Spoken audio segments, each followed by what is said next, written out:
Good evening friends, welcome to study success vision. Study success vision YouTube channel में आपका बहुत बहुत स्वागत है।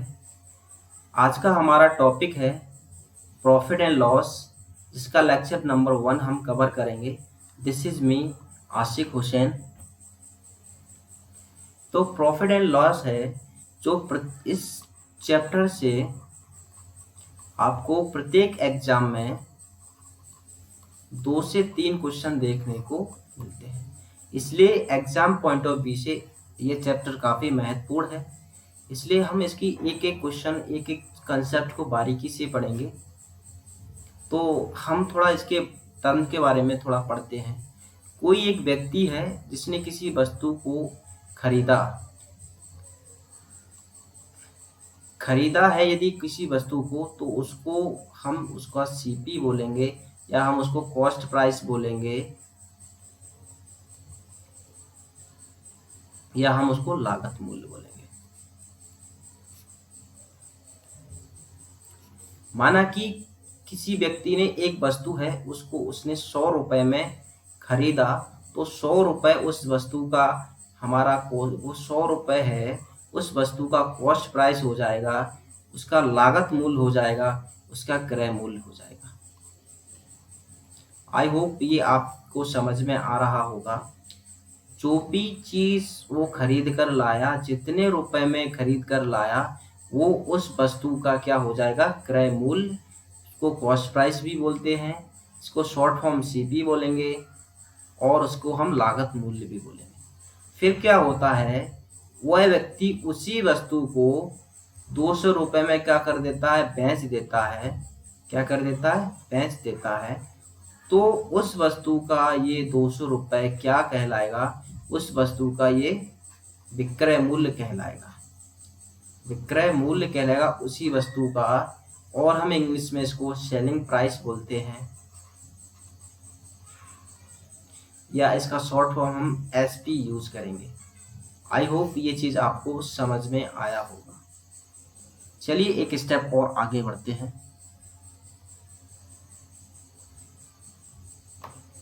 अब क्या होगा, एक वस्तु एक व्यक्ति 100 रुपए में खरीद कर लाया, तो उस वस्तु का वह सीपी होगा, और उसने उस वस्तु को 200 रुपए में बेच दी, तो वह 200 रुपए उस वस्तु का एसपी हो गया। ठीक है।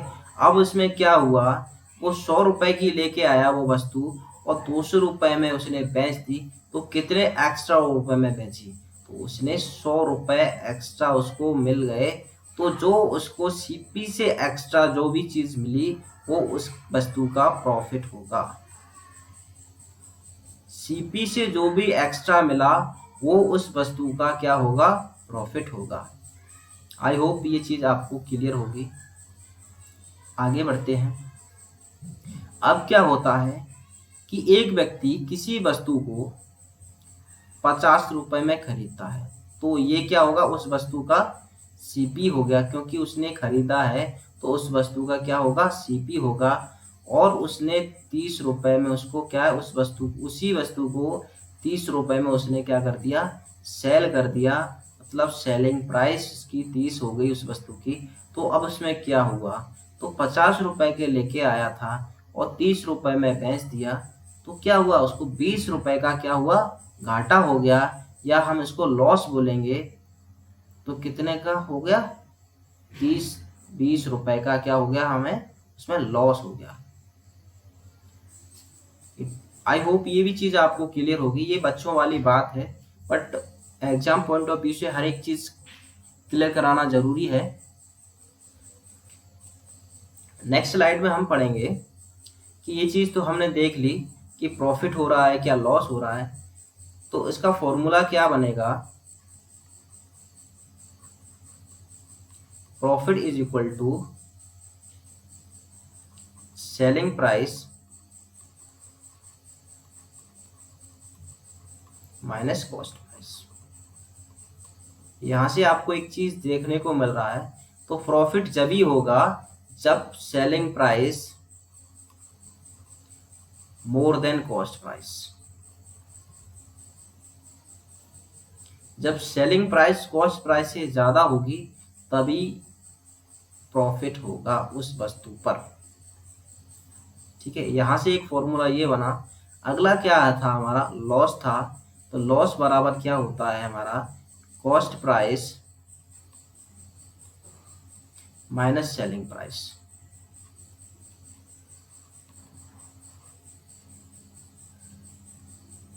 अर्थात क्रय मूल्य माइनस विक्रय मूल्य।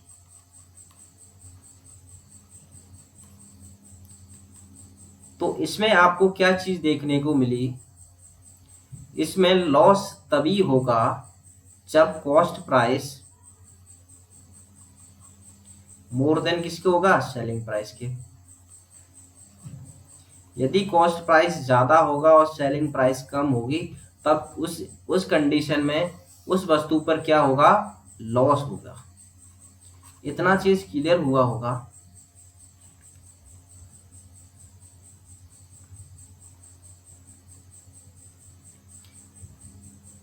कुछ इसके बारे में और जानते हैं। इतना चीज हमने देख लिया कि लॉस क्या होता है, प्रॉफिट क्या होता है। लॉस की कंडीशन में सेलिंग प्राइस ज़्यादा होगी या कॉस्ट प्राइस ज़्यादा होगी, या प्रॉफिट की कंडीशन में प्रॉफिट सेलिंग प्राइस ज़्यादा होगी या कॉस्ट प्राइस ज़्यादा होगी। ये सारी चीज़ें मैंने पढ़ ली। अब क्या है कि क्वेश्चन में वो पूछता है कि लॉस तो हो गया या प्रॉफिट हो गया, लेकिन लॉस परसेंट पूछ लेगा या प्रॉफिट परसेंट पूछ लेगा, तो ये कैसे निकालेंगे। ठीक है, माना कि किसी व्यक्ति ने एक वस्तु 100 रुपए में खरीदी, तो उस व्यक्ति ने उस वस्तु को 100 रुपए में खरीदा, तो उस वस्तु का ये 100 रुपए सीपी हो जाएगा। ठीक है ना। फिर क्या करता है वो बंदा, उसी वस्तु को 100 रुपए में खरीदा था, वो उसको 300 रुपए में क्या कर देता है, बेच देता है। क्या कर देता है, सेल कर देता है। तो ये उसी वस्तु का क्या हो जाएगा, एसपी हो जाएगा। अब आप ये देखिए कि सीपी से बड़ा एसपी है। यदि एसपी बड़ा है, सेलिंग प्राइस ज्यादा है, तो ऐसी कंडीशन में प्रॉफिट होता है। ऐसी कंडीशन में प्रॉफिट होता है। तो प्रॉफिट कितना होगा, एसपी माइनस सीपी। तो एसपी की वैल्यू 300 है, सीपी की वैल्यू 100 है, तो प्रॉफिट कितने का हुआ, 200 का। ठीक है, यहाँ तक आपको क्लियर हुआ होगा कि प्रॉफिट 200 का हुआ। बट क्वेश्चन में क्या पूछ रहा है, प्रॉफिट ना पूछकर प्रॉफिट परसेंटेज पूछेगा।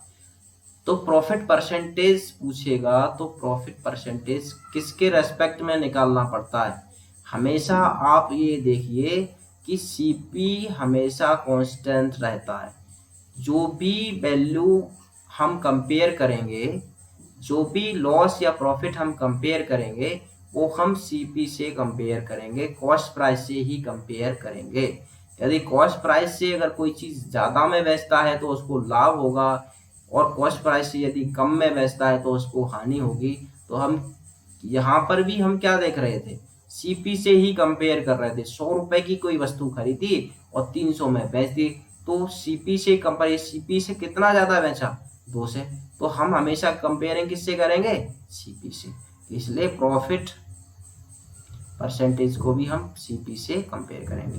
तो प्रॉफिट हमारा 200 हुआ, और किसके रेस्पेक्ट में, सीपी के रेस्पेक्ट। सीपी हमारा कितना था, 100। इसकी अगर हम परसेंटेज निकालेंगे तो मल्टीप्लाई 100 का करेंगे, तो आंसर हमारा क्या हो जाएगा, 200%। आई होप ये चीज आपको क्लियर हुई होगी।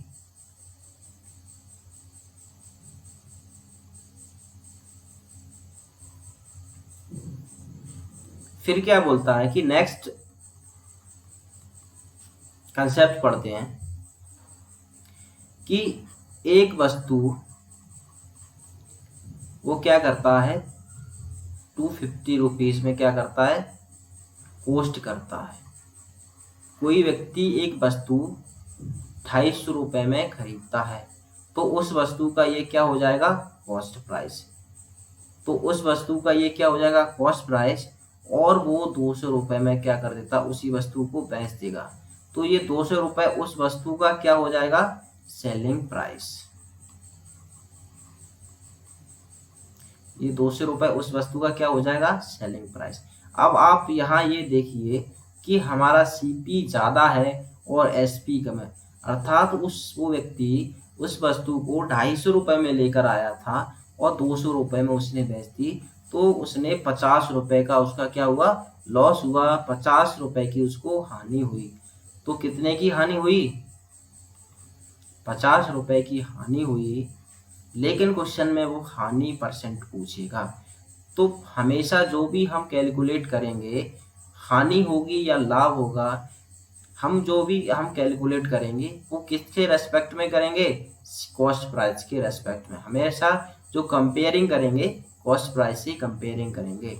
तो लॉस हुआ, लॉस परसेंटेज निकालना है, तो लॉस परसेंटेज हम किसके रेस्पेक्ट में निकालेंगे, 50 रुपये का लॉस हुआ और किसके सापेक्ष में हुआ, कॉस्ट प्राइस के सापेक्ष में। तो 250 रुपये में हमने वो चीज़ खरीदी थी। अब हम इसका परसेंटेज निकाल लेंगे। परसेंटेज निकालने के लिए आप 100 का मल्टीप्लाई कर दीजिए। आप 100 इससे कट कर देंगे, ये हमारा कितने 5 टाइम है, और ये हमारा इससे क्या हो जाएगा 20%। तो क्या हुआ, 20% का उसको लॉस हुआ। यदि कोई सीपी यदि वस्तु 250 रुपये में खरीदता है और 200 रुपये में उसको बेच देता है तो 50 का लॉस हुआ। लेकिन यदि परसेंटेज में देखा जाए तो कितने का लॉस हुआ, 20% का लॉस हुआ। आई होप ये चीज आपको क्लियर हुई होगी। अब मैं आपको बताऊंगा कि इस पूरे चैप्टर को हम रेशियो मेथड से पढ़ेंगे, ठीक है। तो रेशियो मेथड को हम परसेंटेज से कैसे डिनोटेड करेंगे, परसेंटेज को कैसे कंपेयर करेंगे, तो हम कुछ परसेंटेज है उसको हम आपको समझाने की, उसके माध्यम से आपको हम इस टॉपिक को समझाने की कोशिश करेंगे। तो पहले क्वेश्चन में पहला जो मैं आपको बताऊंगा उसको 20% प्रॉफिट हुआ, तो हम इसको किस प्रकार हम फ्रैक्शन वैल्यू से इसको कंपेयर करेंगे। तो 20% की फ्रैक्शन वैल्यू कितनी होगी, 1/5। ये कैसे आया, ये चीज हमने आपको निकालना बताई थी। कैसे, 20%, तो परसेंट को हटाएंगे तो उस कितने का डिवाइड देना पड़ेगा, 100 का। ये 0 से 0 तो 1/5, 2 1 जा 2, 2 5 जा 10, ठीक है, 1/5। ये चीज आपको नहीं आती तो हमारा परसेंटेज का लेक्चर नंबर 2 है, जिसमें मैंने सभी जो क्वेश्चंस में परसेंटेज दी रहती हैं उनको हमने फ्रैक्शन वैल्यू निकालना बताया है, कैसे याद करेंगे उनको भी बताया है। ये सारी चीज़ें आप वहाँ से देख लेना मेरे लेक्चर नंबर 2 से। हम इसको उसकी लिंक हम इसके डिस्क्रिप्शन में दे देंगे, ठीक है। तो यहाँ 20% की फ्रैक्शन वैल्यू 1/5 आई, तो 1/5 को हम अब यहाँ से प्रॉफिट एंड लॉस में इसको कैसे समझेंगे। जो भी हमारा इसका जो नीचे वाली वैल्यू होती है हम इसको बोलते हैं डिनोमिनेटर, इसको बोलते हैं हर, और ऊपर वाली वैल्यू होती है उसको हम बोलते हैं न्यूमरेटर, अंश बोलते हैं। इतना सभी को मालूम होगा। 1/5 इसकी फ्रैक्शन वैल्यू आई, तो जो हमारा जो इसका डिनोमिनेटर होगा वो हमारा सीपी होगा उसके रेस्पेक्ट में, ठीक है। वो हमारा क्या होगा, कॉस्ट प्राइस होगा, और जो ऊपर क्या किया था, प्रॉफिट दिया था, जो उसकी ऊपर वाली वैल्यू होगी वो हमेशा क्या होगा, उसकी रेस्पेक्ट में उसकी वैल्यू होगी, प्रॉफिट होगा, ठीक है। तो यहाँ से क्या चीज़ आपको मिला कि सीपी हमारा कितना हो गया, 5 हो गया, और प्रॉफिट हमारा कितना हो गया, 1 हो गया। तो आप मुझको बताइए, यदि किसी बंदे ने एक वस्तु 5 रुपए में खरीदी और 1 रुपए का उसको लाभ हो गया, तो उसने कितने में बेची होगी, कितने में उसने बेची होगी, तो 6 रुपए में बेचेगा। 5 रुपए में उसने कोई वस्तु खरीदी और 6 रुपए में उसने बेच दी, तो कितने का उसको प्रॉफिट हुआ, 1 रुपए का। आई होप ये चीज आपको समझ में आई होगी।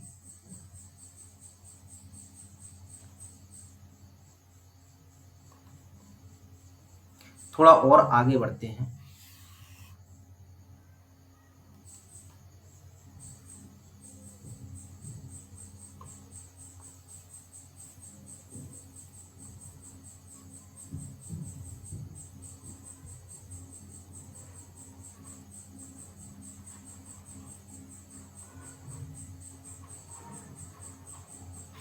अब इसको हम फ्रैक्शन में कैसे कन्वर्ट करेंगे, इसको कैसे समझेंगे।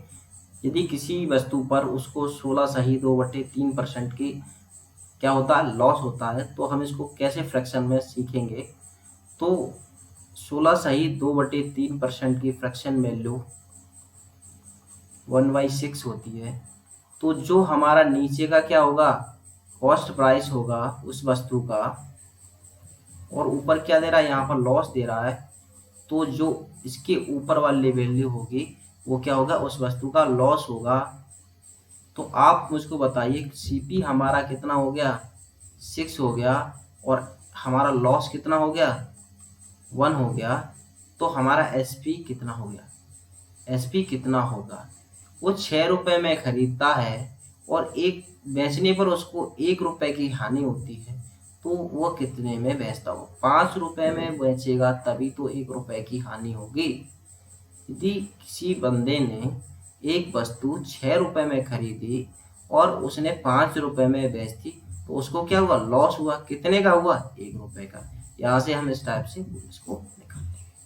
ठीक है, और भी फ्रैक्शन वैल्यू हम करते हैं। देखो यहाँ से हम इसको ले लेते हैं। क्या होता है, अब 37 1/2% का क्या हुआ, प्रॉफिट हुआ। 37 1/2% का प्रॉफिट हुआ। तो यहाँ से हम इसको समझेंगे, तो इसकी फ्रैक्शन वैल्यू कितनी होती है, 3/8। कितनी होती है, 3/8। अब यहाँ जो हमारा 8 क्या होगा, इसका सीपी होगा, और ये प्रॉफिट दिया तो ये हमारा क्या हो जाएगा, प्रॉफिट हो जाएगा। यदि सीपी हमारा कितना 8 है और प्रॉफिट हमारा 3 है, तो उसने वो वस्तु कितने में बेची होगी, तब हमें 3 रुपए एक्स्ट्रा मिले। तो हमारा जो एसपी आएगा, एसपी 11 रुपए आएगा, क्योंकि उस बंदे ने वस्तु 8 रुपए में खरीदी और 11 रुपए में बेच दी, तभी तो वो 3 रुपए एक्स्ट्रा उसने मिले, तो हमारा प्रॉफिट तभी तो 3 रुपए मिला। तो ये यहाँ से हम इस टाइप से किसी भी परसेंटेज की, फॉर एग्जाम्पल 57 1/2, तो 57 1/2 की फ्रैक्शन वैल्यू आपको पता होगा कि 4/7 होती है।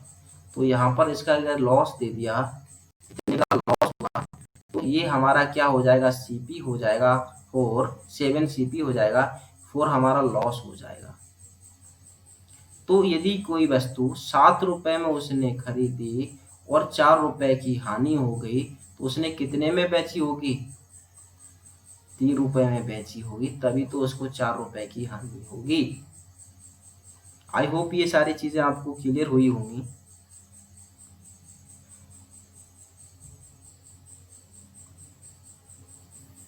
और चलते हैं, क्वेश्चन बोल देगा कि 2 से 16 सही 2/3% इसका प्रॉफिट हुआ। तो आप इस चीज को फ्रैक्शन वैल्यू में कैसे यूज करोगे। तो 2 से 16% की फ्रैक्शन वैल्यू कितनी होती है, देखो इसको हम इस टाइप से लिख सकते हैं, 2 से प्लस 16 सही 2/3%। ये यही चीज तो लिखी। इसकी फ्रैक्शन वैल्यू 2 होती है, इसकी फ्रैक्शन वैल्यू 1/6 होती है, तो ये हमारे कितनी हो गई, 13/6, 6 दूनी 12 और 1 13। तो ये हमारा क्या हो जाएगा, सीपी हो जाएगा, ये हमारा क्या हो जाएगा, प्रॉफिट हो जाएगा।